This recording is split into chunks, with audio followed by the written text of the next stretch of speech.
And the technologies on display in Zurich are only the beginning. Researchers around the world have begun experimenting with implanting electronic devices directly into the human brain.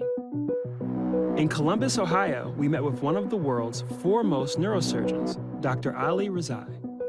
Now, in the past decade especially, we've learned so much about the human brain, the human nervous system. That's now allowing us to use technology to help patients with nervous system disorders. So it's a very active area of technology that's evolving. Today, Dr. Rezai is performing a procedure called deep brain stimulation on a patient suffering from Parkinson's disease. I've had Parkinson's for about 16 years. I've been pretty well housebound right now. Anything to help. You just gotta, let's do it. Deep brain stimulation, or DBS, involves a tiny stimulator that we implant in a part of the brain to shut down the tremor and to reduce the excessive movements that are caused by Parkinson's. Okay. Knife back, please. There we go. We made a small opening in the skull, okay? Is he waking up there? Yeah. Very good.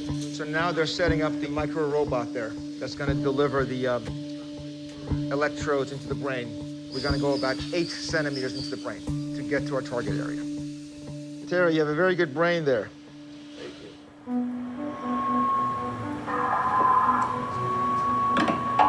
Nicole, we're going in? So you can see a target there? That's a target in the brain with a circle and a swirl. As the electrode enters the brain, Dr. Rezai is able to listen to the neural activity in order to locate the area causing the tremors.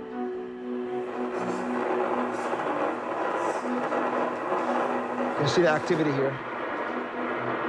See, as we enter the Parkinson's area, the background changes, like entering Grand Central Station, a very strong background, a lot of noise. That's the chaos in the brain causing the Parkinson's. So just tell us we're in the good spots. Solid at target, it looks like it was 6 centimeters. Let's pass it. Do you feel any different there, Terry? I think so, yes. Tremor reduction's clear. The left arm rigidity is going down. Good. Raise up your right hand for us, please. Hold it up. Turn him over, please. No drift. How's that feel to you? It's great. He has over 80% improvement. Okay, you're good with this? Yes. Rest. Okay, good. Okay, Terry, we're done. The operation's nearly instantaneous 80% improvement displays the power of deep brain stimulation. The procedure can be used for conditions from epilepsy to chronic pain, and scientists are exploring its use to treat severe depression. In Dublin, Ohio, we saw an even more advanced brain implant system.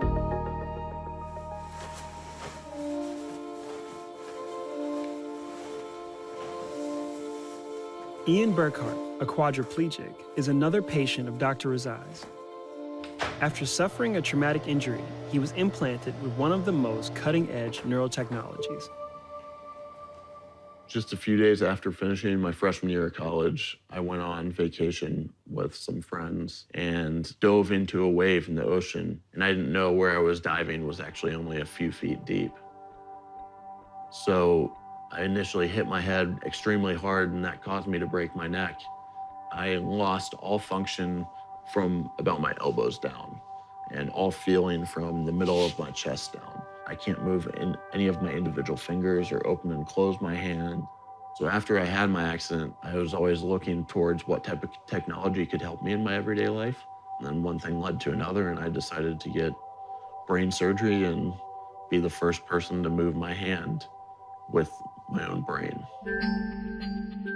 Ian is the only human being who's had this technology applied that allows him to move his hands using his thoughts. A small port on Ian's head opens a direct channel between his brain and a computer. The computer interprets Ian's brain signals, his thoughts, and then links those thoughts to an external wearable garment. So basically, it's a sleeve that Ian wears that allows him to move, and this is called brain-computer interface. When Ian thinks about moving, the computer delivers electrical impulses to his high-tech sleeve, allowing him to use his hands in ways that haven't been possible since his accident. All right, I'm starting at 3, 2, 1.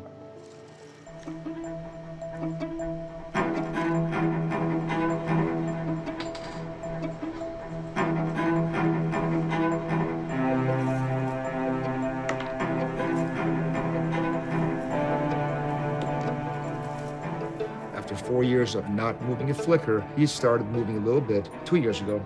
And now he's able to perform more sophisticated movements. And right now he's able to do those movements much faster than he did before.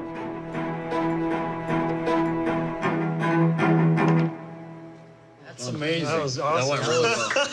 That was the best. That was time. incredible. That was Restoring functionality through brain-computer interfaces has the potential to dramatically improve the lives of those with disabilities and could even open up entirely new avenues of human experience.